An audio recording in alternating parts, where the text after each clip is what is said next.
Bienvenido a continuar con el segundo capítulo de esta serie titulada Permaneced para siempre. Mi nombre es Héctor Silva Vera y mi única intención es presentar el mensaje, la revelación divina de una manera sencilla, pero al mismo tiempo fidedigna respecto al específico mensaje de Dios en su palabra. En el primer capítulo anterior se presentó la Escritura, es decir, la Biblia, como la única y suficiente revelación de Dios, es decir, la legítima, la auténtica y verdadera palabra de Dios para nosotros, su mensaje. Y la realidad es que no tendría ningún sentido pensar que el guía moral más poderoso del mundo, el guía moral más poderoso que ha conocido la humanidad, mienta acerca de sí mismo. ¿No es cierto? ¿Y qué dice la palabra acerca de sí mismo? Que es inspirada por Dios. 2 de Timoteo 3:16. Y también habla de que ella, la palabra que tenemos hoy, que conocemos como Biblia en nuestras manos, la palabra de hoy va a ser la que nos va a juzgar el día que estemos delante de Dios. Eso lo vemos en Juan 12, versículo 44 al 50. Entonces, qué importante tener la información divina a nuestro alcance para no estar en tinieblas, ¿no es cierto?, en cuanto al conocimiento, sino que andar en la luz, estar informados de las cosas verdaderas que son de Dios. Ahora, me gustaría agregar que es de nuestra responsabilidad siempre verificar las enseñanzas escriturales o bíblicas que escuchamos o leemos, incluyendo la que vamos a ver hoy día. En Hechos 17:11 habla de los judíos que estaban en Berea. Era una sinagoga en Berea y ocurrió que Pablo y Silas, Pablo, un apóstol, fue recibido, pero no le creyeron hasta que verificaron que las palabras de Pablo correspondían a las palabras de Dios. Y dice, y estos, hablando de los judíos en Berea, eran más nobles que los que estaban en Tesalónica, que era la sinagoga de donde venía anteriormente Pablo, que pasó en Tesalónica. No solamente no creyeron, también quisieron matar a Pablo. No solamente no le creyeron. Entonces, esos no eran nobles, ¿no es cierto? Siempre que un mensaje afirme venir de parte de Dios, debemos escuchar. ¿Qué hicieron ellos? Fueron más nobles, pues recibieron la palabra con toda solicitud. Pero escuchar con atención a alguien, porque dice que va a hablar de la palabra de Dios, no necesariamente significa creerle. Debemos escucharle, sí, porque va a hablar de parte de Dios.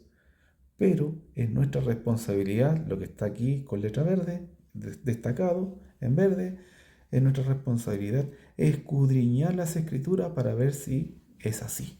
Entonces, con esta salvedad, vamos a dar paso al mensaje de hoy que tiene relación con el mayor problema del ser humano en esta vida.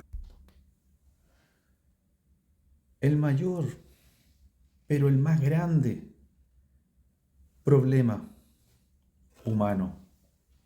¿Qué significa eso? Que no hay otro peor. No hay un peor problema para la persona que viva en este mundo que el problema que vamos a abordar en este segundo capítulo.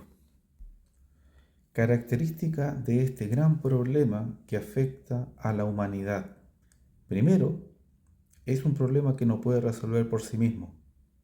Segundo, es un problema que el ser humano provoca, pero que no puede resolver, pero es capaz de provocarlo. Bien, es importante. Primero, la naturaleza de este problema va más allá de la humana. Segundo, lo puede provocar, pero no resolver. Tercero, es un problema que trasciende a este plano material o terrenal. Todos los demás problemas que usted pueda tener, económico, de salud, etcétera, cuando usted parta de este mundo, se acabaron. Pero en particular, este problema es la excepción. Este problema usted lo va a arrastrar aún después de esta vida. Entonces, la verdad es un gran problema. Y la Biblia a este gran problema le llama pecado. Entonces, para entender lo que es el pecado, es más fácil primero entender la naturaleza de Dios y entender que el pecado es lo que se opone al deseo de Dios. Salmos 19, versículos 7 al 10, nos expresan la ley de Jehová, que es la ley de Dios. Entonces, si entendemos que la ley de Dios es así, es porque Dios es así. ¿Y qué nos dice el Salmo 19, versículos 7 al 10? La ley de Jehová es perfecta, que convierte el alma. El testimonio de Jehová es fiel, que hace sabio al sencillo. Los mandamientos de Jehová son rectos, que alegran el corazón. El precepto de Jehová es puro, que alumbra los ojos. El temor de Jehová es limpio, que permanece para siempre. Los juicios de Jehová son verdad, todos justos.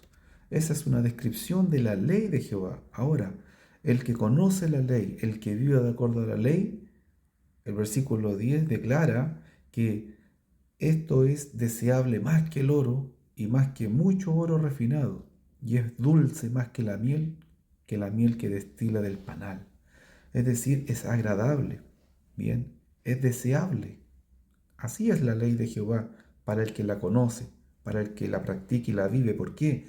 Porque la ley de Jehová, la voluntad de Dios en nosotros, va a producir consecuencias, y son consecuencias benéficas, de bendiciones. Buenas cosas van a pasar en nuestra vida y más allá de nuestra vida al acogernos a la voluntad de Dios. Entonces, en pocas palabras, vemos que la naturaleza divina, la naturaleza de Dios es santa, es buena, es justa. Y quedamos entonces en que el pecado es todo lo que se opone al deseo de Dios. Lo opuesto a santo, impuro; a bueno, malo; a justo, injusto. Es una forma genérica de referirnos al pecado. El pecado es toda transgresión a la voluntad de Dios, al deseo de Dios. Bien, así podemos definir el pecado. Ahora, siempre que uno peca, peca al menos contra dos personas. Por ejemplo, pensemos en un registro, por ejemplo, de infracciones de tránsito. Un fotorradar, si usted sobrepasa una velocidad establecida por ley, le va a hacer una captura a la placa patente y va a quedar un registro de esa placa patente, porque usted transgredió una ley de tránsito, ¿no es cierto? O si pasa una luz roja, que es una señal de detención obligatoria, y usted pasa porque vio que no había nadie, ¡pum! Puede haber también una captura o un carabinero, un policía, y lo va a detener y lo va a infraccionar y va a quedar un registro. Usted va a tener que hacer un trámite, ir a policía local, etcétera, a cancelar ese registro.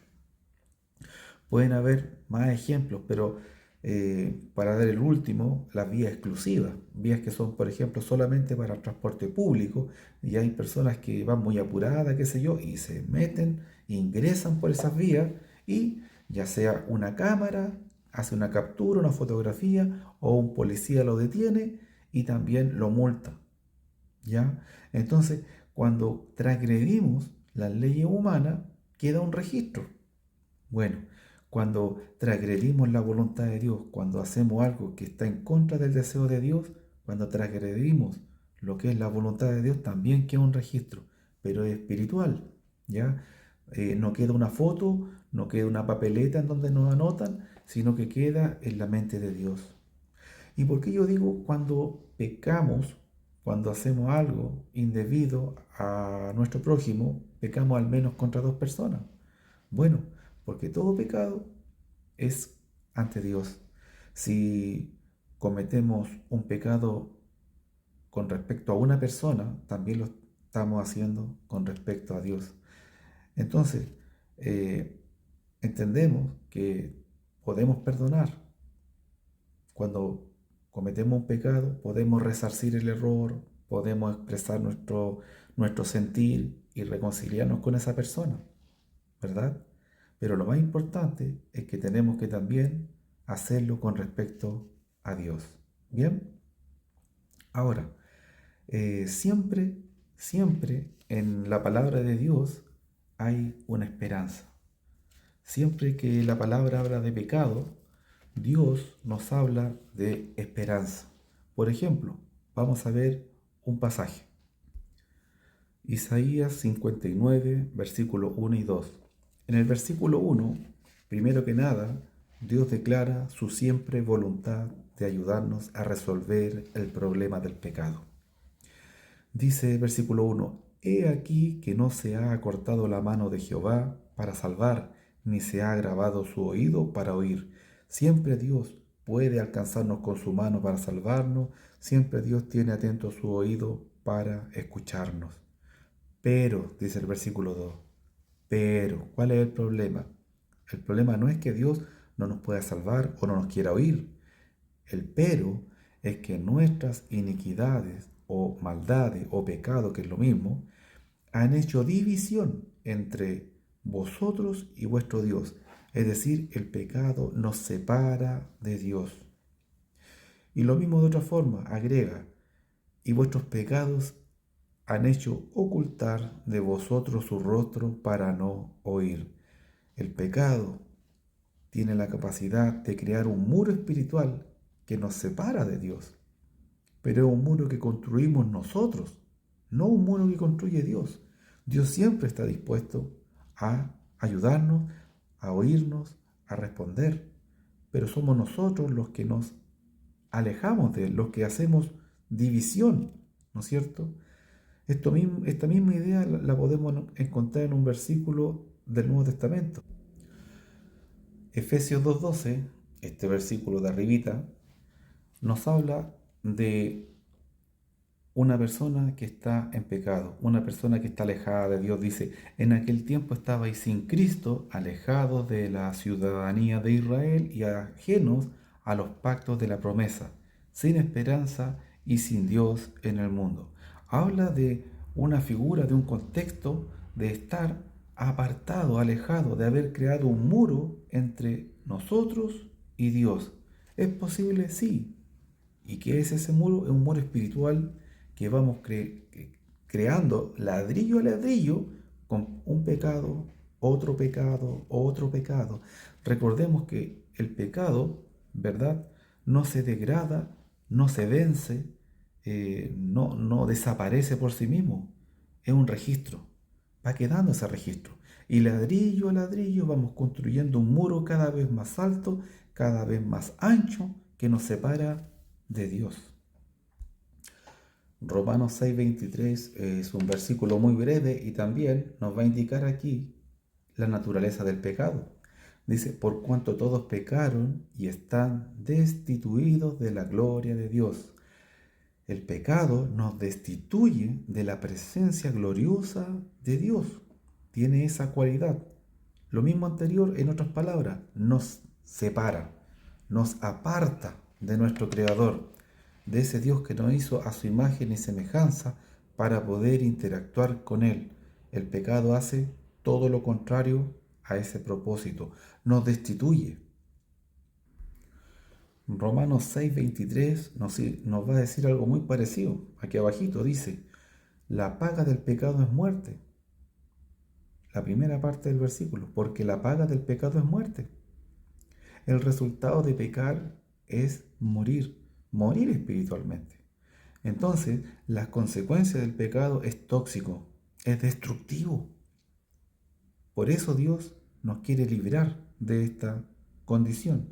Y ya aquí se va vislumbrando, ¿no es cierto?, que más la dávida de Dios es vida eterna en Cristo Jesús, Señor nuestro.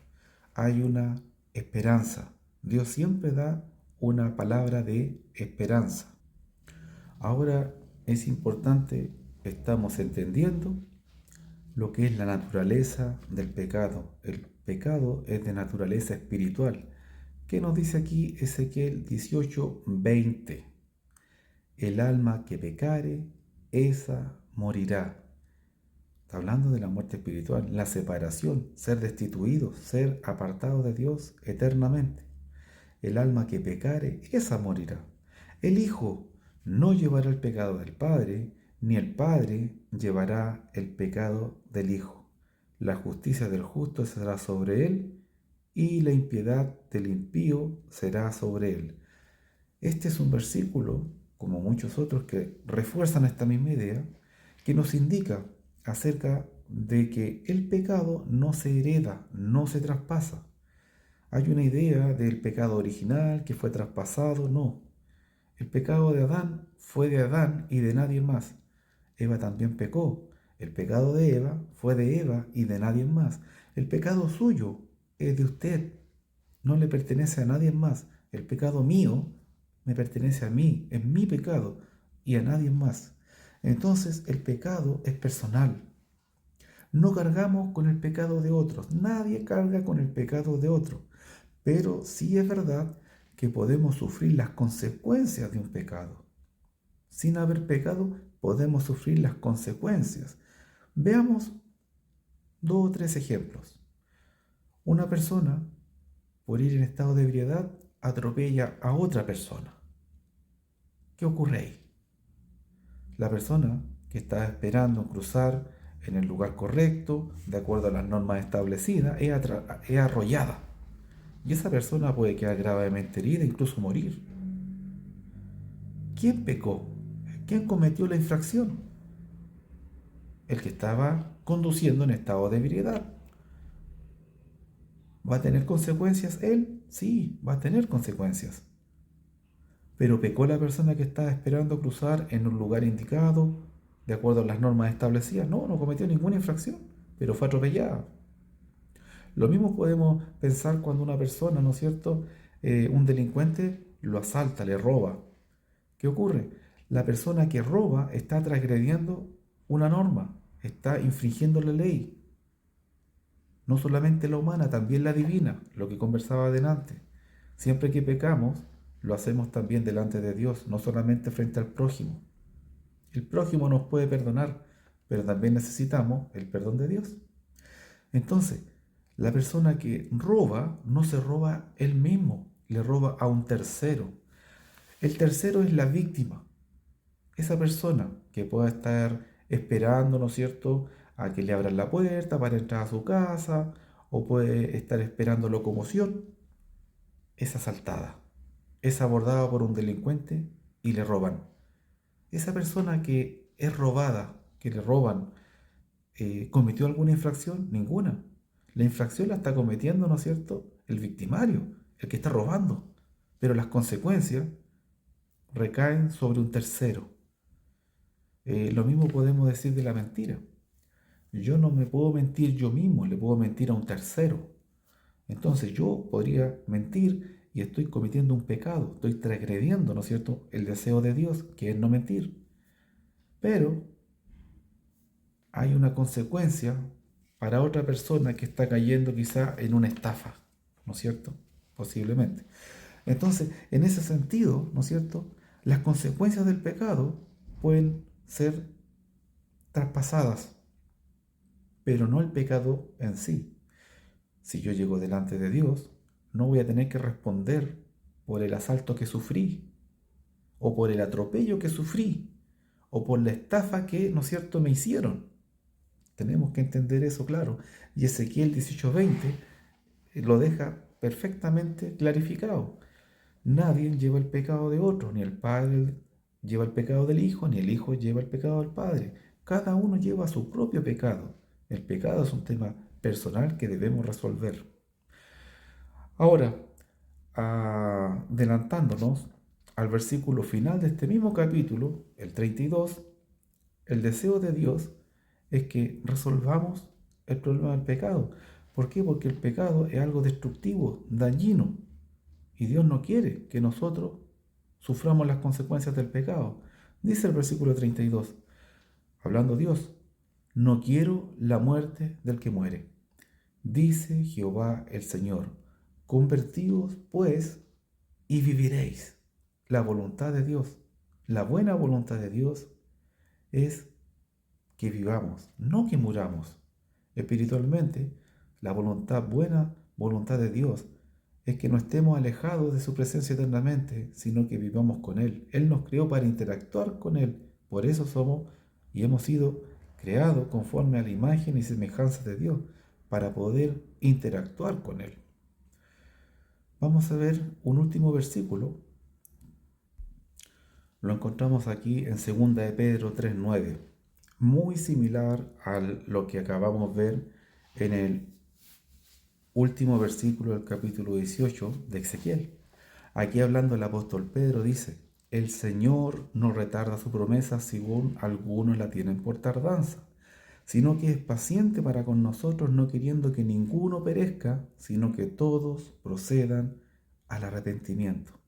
¿Cuál es el deseo de Dios? Que ninguno perezca. No quiere que nadie perezca. Esa es la voluntad de Dios.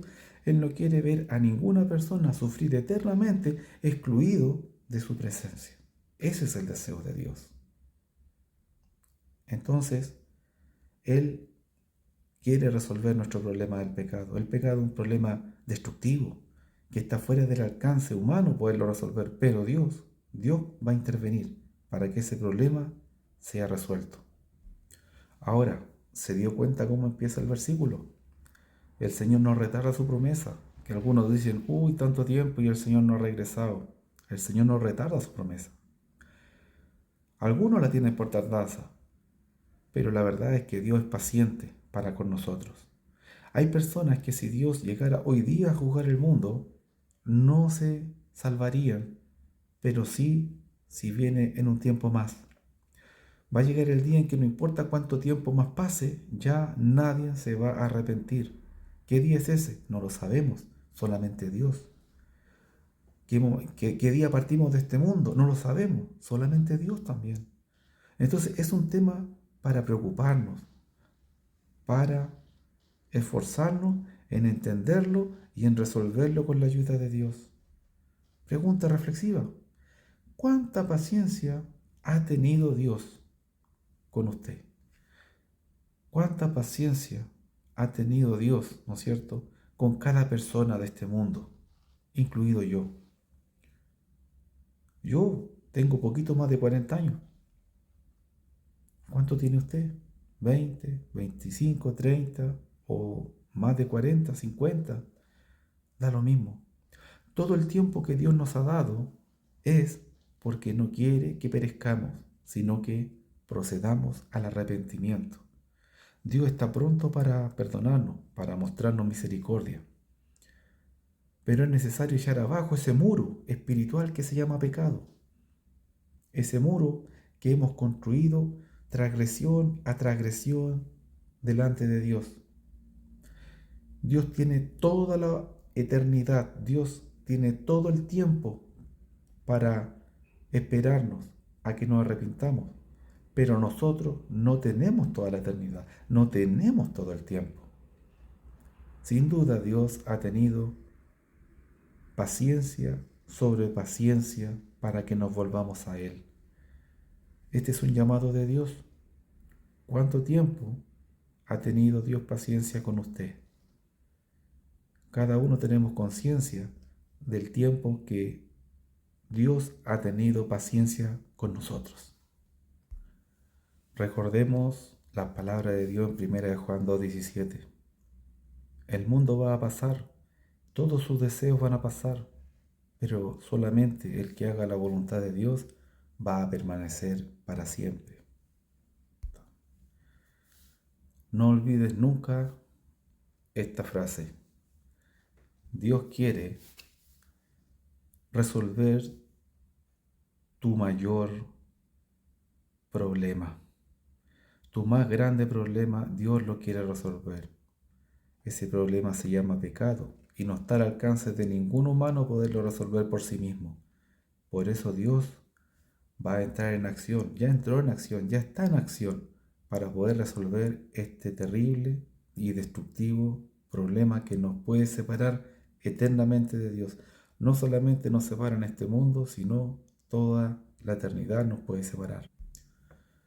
Dios nos está ofreciendo la oportunidad más grande de nuestra vida, permanecer con Él por toda la eternidad.